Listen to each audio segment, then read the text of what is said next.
Bienvenue dans cette nouvelle vidéo qui n'a pas attrait ce coup-ci ni au train Markling commandé par Lego ni au Meano TGV, mais à une transformation d'un vélo d'appartement. Donc ici j'explique. J'avais donc des disques Tacx, mais je n'avais plus de mon vélo puisque ça prenait trop de place, ça faisait trop de bruit.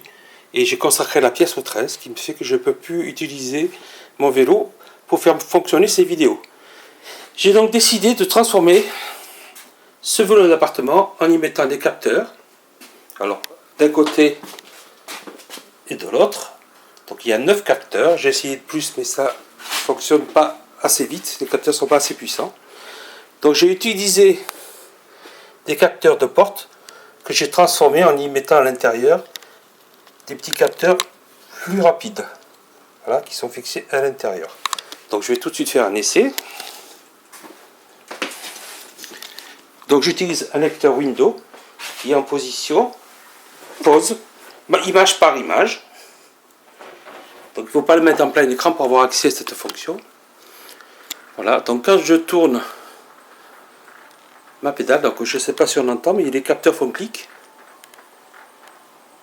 Et donc la vidéo avance au rythme du vélo d'appartement. Ce qui concerne le freinage, manuellement, je vais augmenter le freinage magnétique pour tenir compte de la vidéo.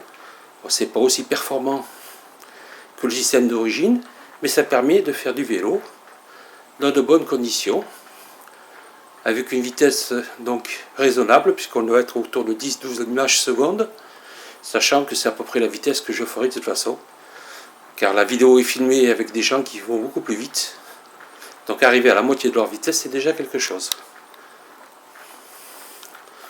Voilà, donc ceci n'est pas comme d'habitude une vidéo consacrée au train, donc j'ai beaucoup de vidéos consacrées au train, donc tous ces trains qui sont dans la vitrine sont mis en scène dans des vidéos qu'on peut retrouver facilement en mettant comme moteur de recherche Markling Lego ou Meano TGV par 2. Donc il permettra de voir tous ces trains. Donc voilà le PC qui fait tourner le tout. Entre parenthèses, j'ai un casque virtuel ici. Donc il suffit de se mettre en position vidéo Microsoft, donc d'origine, enlever le plein écran et faire ici lecteur image par image. Donc à chaque fois qu'on appuie sur ce bouton, on voit que ça avance d'une image. Ici, les pédales sont couplées à 2 aimants à chaque extrémité. À chaque fois que l'aimant passe devant un capteur, il réagit et donc il fait une image à chaque fois. Et donc on a, quand on tourne rapidement, on arrive à 10-12 images secondes, ce qui est déjà pas mal. Voilà comment pouvoir coupler son vélo d'appartement à son PC.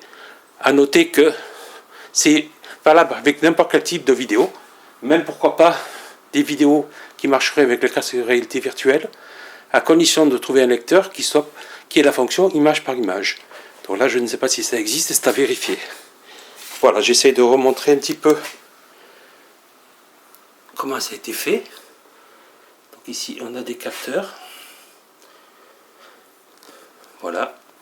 Et au bout de la pédale, on retrouve l'aimant. Ici on a couplé une souris.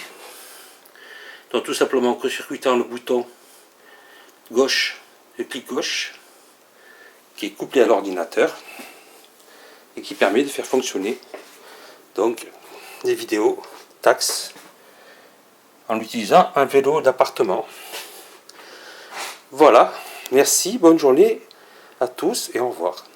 À la prochaine.